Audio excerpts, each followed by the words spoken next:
Akachi!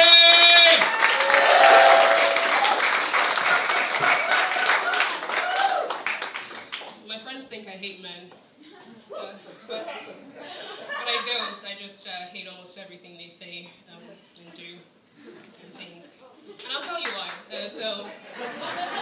I like to go out a lot. I'm out like 10 nights out in a week, don't do the math. And on one of the recent nights out, a guy walked up to me and he told me that the reason I like to go out so much is because my life is so easy.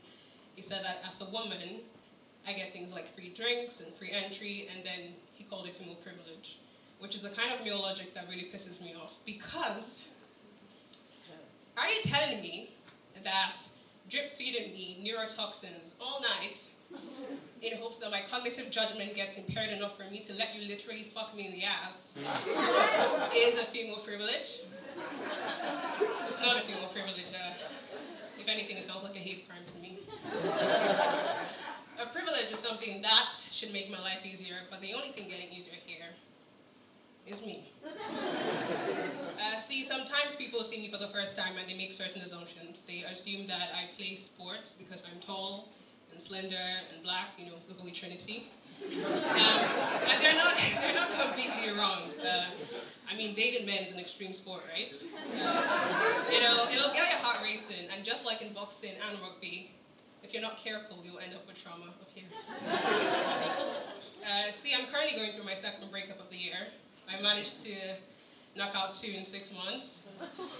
But I'm taking it as a win because even though it appears that I'm consistently dating shitty people back to back, at least it means I'm consistent at something. And believe it or not, I'm starting to enjoy the experience of getting my heart broken because it helps me feel things really deeply, and that's something my ex could never do.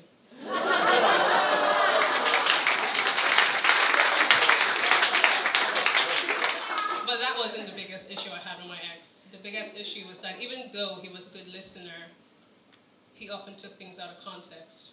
Like when I say I like it rough, I don't mean the entire relationship. You know?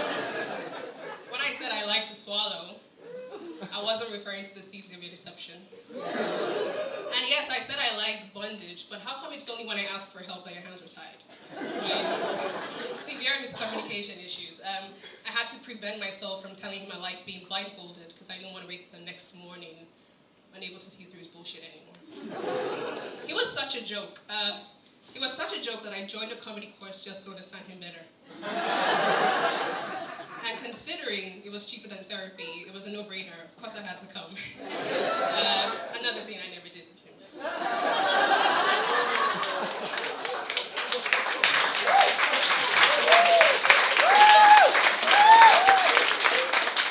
Anyways, enough about my dad. Please don't laugh at that. I'm so gonna get in trouble. Okay, so I'm trying to move on. And a friend of mine told me that if I want to get over a guy, I need to get under another one. And I've never tried that, but I'm currently going through a quarter-life crisis, so I'll try anything once, or 3 times if it's Coke.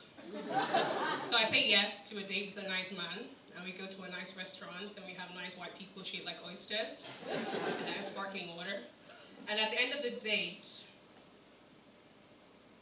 the waiter walks up to us. He asks, do you want to split the bill, or are you paying together? My date looks me in the eye, and he asks, do you mind if we go halves? Of course I fucking mind, but I swallow my pride, I pull out my wallet, I place it on the table. Silence. Now the waiter's looking at me, my date's looking at me. I ask what's wrong, and the waiter says, sorry, we can't accept this. I ask why. And he goes, ma'am, it says female privilege card, it's not real.